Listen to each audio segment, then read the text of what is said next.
हरे कृष्णा। कल मेरे पास एक मैसेज आया और उस मैसेज में एक व्यक्ति पूछ रहे थे कि एकादशी व्रत की क्या महिमा है, क्यों इतना ज़रूरी है एकादशी व्रत का पालन करना। अगर हम देखें कि कुछ ऐसी विशेष तिथियां होती हैं, कुछ ऐसे विशेष शुभ अवसर होते हैं जो समय समय पर समय अंतराल में आते रहते हैं। जैसे कई सारी ऐसी विशेष तिथियां हैं, जैसे जन्माष्टमी है, राधाष्टमी है, नित्यानंद त्रयोदशी है, गौर पूर्णिमा है, रामनवमी है ना, नरसिंह चतुर्दशी है। ये बहुत विशेष तिथियां हैं, है ना, बहुत विशेष शुभ अवसर हैं। इन दिनों में भगवान और ज़्यादा परम दयालु हो जाते हैं, और ज़्यादा भगवान दयावान हो जाते हैं, कृपावान हो जाते हैं। नो डाउट भगवान वैसे भी परम दयालु हैं। भगवान से ज़्यादा दयालु इस संसार में और कोई नहीं हो सकता। जैसे श्रीमद् भागवतम में वर्णन आता है, अहो बकियम स्तन कालकूटम जिघासयपये दपये साध्वी लेबे गतिम धात्री उचितम ततुन्यम कम वा दयालु शरणम व्रजेमा। ऐसी पूतना जो अपने स्तनों पर विष लगाकर आई, इसको मानने के लिए, भगवान को मानने के लिए। लेकिन भगवान ने क्या करा? लेवे गतिम धात्री उचितम ततुन्यम। भगवान ने अपने धाम में उस पूतना को माँ की गति प्रदान की। तो कम वा दयालु शरणम व्रजेमा। ऐसे ज़्यादा भगवान से कौन ज़्यादा दयालु होगा? ऐसे भगवान से कौन ज़्यादा परम दयालु होगा? तो ये भगवान की दयालु। लेकिन कुछ विशेष तिथियां ऐसी होती हैं जिसमें भगवान और ज़्यादा दयावान होते हैं, और ज़्यादा कृपालु होते हैं। और इन्हीं सारी तिथियों में से एक तिथि है एकादशी। एकादशी भगवान गोविंद को बहुत प्रिय है, बहुत ज़्यादा। भगवान को अत्यधिक प्रिय है एकादशी व्रत। पद्म पुराण में वर्णन आता है ऐसा कि सर्वेषां व्रतनां तु एकादशी परम व्रतम। एकादशी सारे व्रतों में परम है, सारे व्रतों में सर्वश्रेष्ठ है। ये पद्म पुराण में वर्णन होता है। एकादशी को भगवान सबसे ज़्यादा प्रिय करते हैं। एकादशी जो है वो भगवान की सबसे ज़्यादा प्रिय तिथि। तो जो जीव एकादशी व्रत का पालन करता है और भगवान का अत्यधिक भजन करता है, ऐसा जीव भगवान को प्राप्त करता है, भगवान के उस प्रेम को, उस दिव्य लीला का आस्वादन करता है। तो एकादशी व्रत का पालन हम सभी को करना चाहिए। अच्छा, दूसरी चीज़ ये है कि मैं अक्सर कई बार ऐसा देखता हूँ कि लोग सोचते हैं कि ठीक है, एकादशी व्रत का ही तो पालन करना है, फलाहारी तो खाना है, फलाहार खा लेंगे, अन्न नहीं खाएंगे। क्योंकि एकादशी व्रत के दिन समस्त इस संसार के जितने भी समस्त पाप हैं वो अन्न में प्रवेश कर जाते हैं, इसलिए अन्न वर्जित होता है एकादशी के दिन। एकादशी के दिन जो अन्न खाएगा वो पाप का भागीदार होगा, इसलिए अन्न वर्जित है एकादशी को। तो लोग सोचते हैं ठीक है, अन्न नहीं खाएंगे, फलाहार खा लेंगे, बस ठीक है। लेकिन वो लोग क्या करते हैं, एकादशी व्रत का पालन तो करते हैं लेकिन साथ में भगवान का भजन नहीं करते। एकादशी वाले दिन फलाहार पाया और लाइट बंद करी और सो गए। ऐसा नहीं करना है।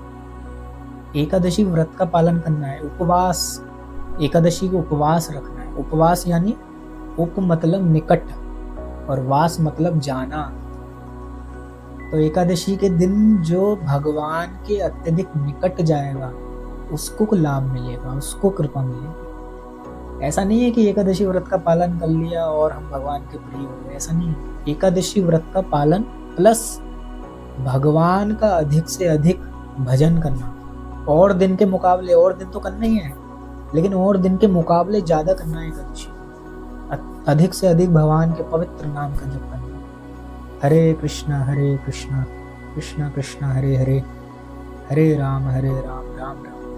भगवान की उन दिव्य लीलाओं का, उन गुणों का श्रवण करना, तब जाकर के पूर्णता एकादशी का लाभ मिलेगा। लाभ वैसे भी मिलेगा लेकिन पूर्णता लाभ चाहिए तो एकादशी व्रत का पालन प्लस भगवान का भजन, ये दोनों चीज़ें करनी पड़ेगी। तो इसी से एकादशी का लाभ है। तो जो व्यक्ति एकादशी व्रत का पालन करेगा आजीवन, ऐसे जीव को भगवान अत्यधिक प्रसन्न करता है, ऐसे जीव को भगवान अत्यधिक प्रसन्न होता है।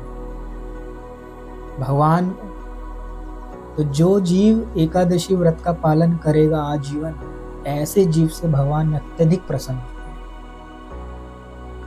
श्री चैतन्य महाप्रभु की लीला से इसी संदर्भ में एक बहुत छोटी सी कथा आती है, और कथा कुछ इस प्रकार है कि श्री चैतन्य महाप्रभु जो साक्षात राधा कृष्ण मिलत तनु है, जो इस धराधाम पर प्रकट हुए एक भक्त का रूप लेकर। क्यों? क्योंकि हम जैसे जीवों को वो सिखा पाए कि किस प्रकार मेरा भजन करना चाहिए, किस प्रकार तुम लोग मुझको प्राप्त कर पाओगे। तो ऐसे परम भगवान एक भक्त का रूप लेकर के आते हैं। किसके रूप में? श्री चैतन्य महाप्रभु के रूप में। कहाँ पर आते हैं? नवदीप धाम में, जो बंगाल में है। तो नवदीप धाम में श्री चैतन्य महाप्रभु के उनकी एक लीला से एक छोटी सी कथा है कि एकादशी का दिन था और गंगा तट के किनारे दो भाई रहते थे, और उन दोनों भाई का नाम था जगदीश दास और हिरण्य दास। तो ये दोनों भाई आजीवन एकादशी व्रत का पालन कर रहे थे, है ना, वृद्ध हो गए थे। इन्होंने कहीं ना कहीं श्रीमद् भागवतम में, भगवान की कथा में उन्होंने सुना था कि किस प्रकार भगवान की कथा में एक भक्त हुए अम्बरीश महाराज। उन्होंने अम्बरीश महाराज का चरित्र सुना था कि उन्होंने आजीवन एकादशी व्रत का पालन किया और अंत में भगवान को प्राप्त किया, भगवान की कृपा को प्राप्त किया। उन्होंने कहीं ना कहीं रुक्मांगद महाराज का कथा सुना था कि किस प्रकार उन्होंने एकादशी व्रत का पालन किया और भगवान की उस कृपा को प्राप्त किया। तो उन्होंने सोचा, उन्होंने विचार किया इस बात पर कि अगर वो भक्त एकादशी व्रत का पालन करके भगवान को प्राप्त कर सकते हैं, तो हम भी एकादशी व्रत का पालन करके भगवान को प्राप्त कर सकते हैं। तो उन भक्तों का चरित्र सुनकर कि एकादशी व्रत का पालन करके उन्होंने भगवान को प्राप्त किया, उनके अंदर भी एकादशी व्रत के प्रति निष्ठा आ गई। तो ये दोनों भाई भी आजीवन बिना नागा करे हर 15 दिन के अंतराल में एकादशी व्रत का पालन करते थे। उस दिन एकादशी का व्रत था और ये दोनों भाई, इन दोनों में से एक भाई नैवेद्य बना रहे थे, फलाहार, भगवान को, अपने गोपाल को भोग लगाने के। लेकिन दूसरी तरफ क्या हुआ? दूसरी तरफ जगन्नाथ मिश्र के आंगन में, जगन्नाथ मिश्र कौन है? चैतन्य महाप्रभु के पिता। उनके आंगन में श्री चैतन्य महाप्रभु 5 वर्ष की आयु के थे। अभी उनकी नटखट लीलाएं चल रही थी।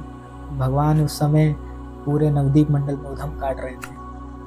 5 साल की उम्र के थे और छोटे से थे, और सुबह से ही उन्होंने ये जिद पकड़ ली थी कि अपनी माता से वो बोले, शची माता से, कि माता आज मैं पूरे दिन कुछ नहीं खाऊंगा। माता बोली, अरे लाला, आज तो पूरे दिन क्यों नहीं खाएगा?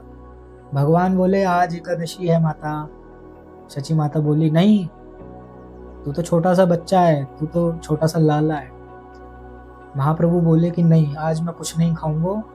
आज अगर मैं कुछ खाऊंगा तो सिर्फ वो खाऊंगा, गंगा तट के किनारे जो 2 भाई हैं वो भगवान को जो नैवेद्य भोग लगाएंगे। आज उन्होंने अपने घर में ये बनाया, ये सारे नैवेद्य बनाए हैं, वो भगवान को भोग लगाएंगे, तो मैं उसी भोग को खाऊंगा। तो मुझे वही चाहिए। तुम जाओ और उस भोग को, उस नैवेद्य को मांग कर लेकर आओ।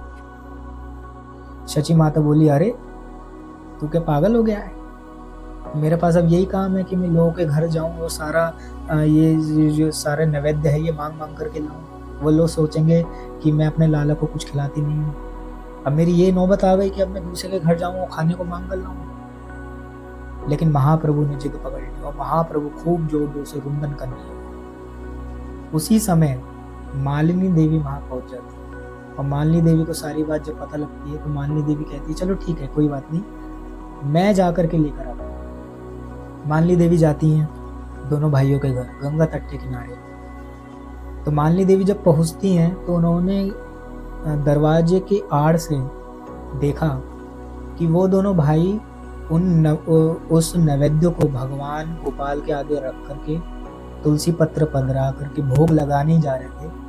और क्या भगवान से प्रार्थना कर रहे हैं? भगवान से प्रार्थना कर रहे हैं कि हे गोपाल, सुना तो हमने यही है कि आजीवन जो व्रत का पालन करेगा, आजीवन जो एकादशी व्रत का पालन करेगा, तुम उसके ऊपर कृपा करते हो, तुम उसको मिल जाते हो। सुना तो हमने यही है, और एकादशी व्रत का पालन करते करते हम बूढ़े भी हो गए। पता नहीं तुम हमारी एकादशी को स्वीकार कर भी रहे हो या नहीं कर रहे, हमें तो ये भी नहीं पता।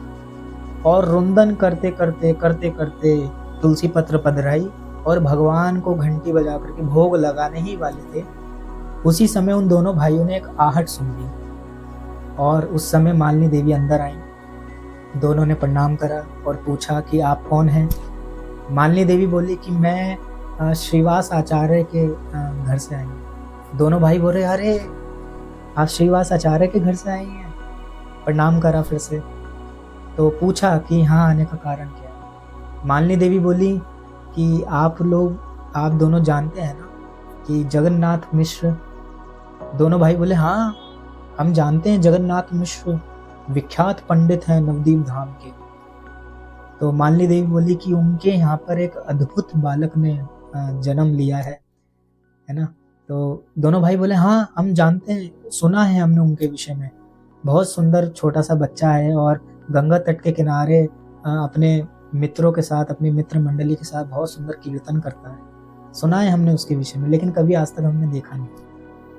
तो मालिनी देवी बोली कि आज उस बच्चे ने सुबह से उधम काट रखा है, रो रहा है और कह रहा है कि आज मैं उन दोनों भाई के हाथ का ही भोग खाऊंगा। आज आपने अपने घर में ये नैवेद्य बनाए हैं, उसको सब मालूम है। तो आज उसने जिद पकड़ ली है कि आज वो आपके ही हाथ का जो नैवेद्य है, जो भोग है, वही पाएगा। दोनों भाई अचंभित हो गए कि अरे उसे कैसे पता चला कि आज हमने ये बनाया है। एक भाई बनाता है तो दूसरे भाई को भी नहीं पता चलता, तो उसको कैसे पता चलेगा। तो दोनों भाई ने आपस में विचार किया कि हो सकता है कि शायद गोपाल की कोई इच्छा हो, भगवान की कोई इच्छा हो। दोनों ने नैवेद्य की थाली उठाई और अपने सिर पर रखी और दोनों चल दिए। कहाँ पर? जगन्नाथ मिश्र के आंगन में। और उस समय जब आंगन में पहुंचे तो शची माता नहीं थी आंगन में, भगवान खेल रहे थे, भगवान बैठे थे, चैतन्य महाप्रभु के सामने जैसे ही वो दोनों भाई पहुंचते हैं और नैवेद्य की थाली को रखते हैं, तो तभी वो दर्शन करते हैं कि साक्षात सामने चैतन्य महाप्रभु नहीं, साक्षात सामने गोपाल बैठे हैं, साक्षात सामने गोविंद बैठे हैं। तो चैतन्य महाप्रभु साक्षात गोविंद का दर्शन दे रहे थे उन दोनों भाइयों। वो दोनों रोने लगे, भगवान को प्रणाम किया और रुंदन करते हुए भगवान से प्रार्थना की। और चैतन्य महाप्रभु ने उनको आजीवन लीला का आस्वादन करने का ऐसा कृपा करी उनके ऊपर। महाप्रभु ने उनको प्रेम दिया और महाप्रभु बोले कि तुम दोनों ने आजीवन एकादशी व्रत का पालन करा है, तुम दोनों पर मेरी अगाध कृपा है, तुम दोनों से मैं अत्यधिक प्रसन्न हूँ। अब तुम दोनों जाओ और नवदीप धाम में जो मेरी लीला होने वाली है अब आगे, उसका आजीवन आस्वादन करो, मैं तुम दोनों पर कृपा करूँ। भगवान ने उस भोग को थोड़ा सा पाया और वो दोनों उस नैवेद्य की थाली को उठा करके, भोग की थाली को, प्रसाद की थाली को उठा करके चल दिए। तो इस कथा से मतलब हमको ये समझने का प्रयास करना चाहिए कि किस प्रकार अगर कोई जीव, कोई भगवान का भक्त अगर एकादशी व्रत का पालन करे और साथ में भगवान का भजन भी करे, तो भगवान उस जीव से कितना प्रसन्न हो जाता है। तो हमें प्रयास करना चाहिए कि एकादशी व्रत का हम पालन करें नित्य और भगवान का साथ में भजन भी करें, अत्यधिक और दिन के मुकाबले भगवान का नाम जप करें और कथा का श्रवण करें। हरे कृष्णा कृष्णा कृष्णा हरे हरे, हरे राम राम राम हरे हरे। श्री चैतन्य महाप्रभु की जय, श्रीला प्रभुपाद की जय। हरे कृष्णा।